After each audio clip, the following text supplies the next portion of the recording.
पहलगाम, जो उत्तर भारत के एक घने जंगलों के बीच बसा था, कभी अपनी शांत हवा और घने साल के पेड़ों के लिए मशहूर था। लेकिन हाल ही में हुए आतंकी हमले ने उस गांव की आत्मा को झकझोर कर रख दिया। 13 लोग मारे गए, कई घायल हुए और बचा सिर्फ एक अजीब सा सन्नाटा। लेकिन किसी को नहीं पता था कि यह सन्नाटा सिर्फ मानव निर्मित त्रासदी का नहीं था, ये कुछ और भी था।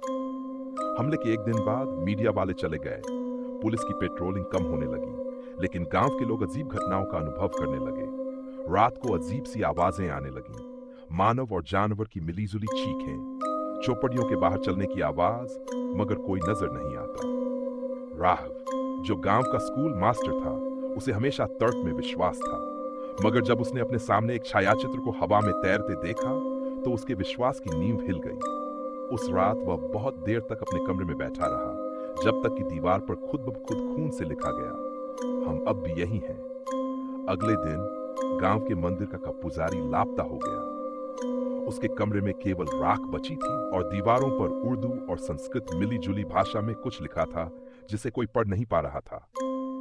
गांव के बुजुर्गों ने बताया कि 2 साल पहले इसी गांव में एक शापित साधु को जिंदा जला दिया गया था, जो आतंकी नहीं था, लेकिन गांव वालों को लगता था कि वह दुश्मनों के लिए जासूसी करता था।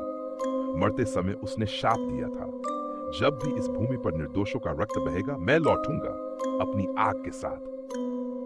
राघव ने गांव की पुरानी लाइब्रेरी से उस साधु की कहानी पढ़ी। उसका नाम था बाबा वज्र। कहते हैं कि वो सिद्धि पा चुका था, हवा में उड़ सकता था और मृत आत्माओं से बात करता था। उसकी आत्मा को शांत करने का एक ही तरीका था, थे दीपक जलाकर पीपल के नीचे 7 रातों तक मृत संजीवनी पाठ करना, बिना एक दिन भी छोड़े। लेकिन समस्या ये थी कि बाबा वज्र का चबूतरा अब वही जगह बन चुकी थी जहां आतंकियों ने सबसे पहले हमला किया था। वो जगह वीरान नहीं थी, वहां कुछ था। राघव और गांव के 4 लोग हिम्मत करके पहले दिन वहां दीपक जलाने गए। पहले दिन कुछ नहीं हुआ।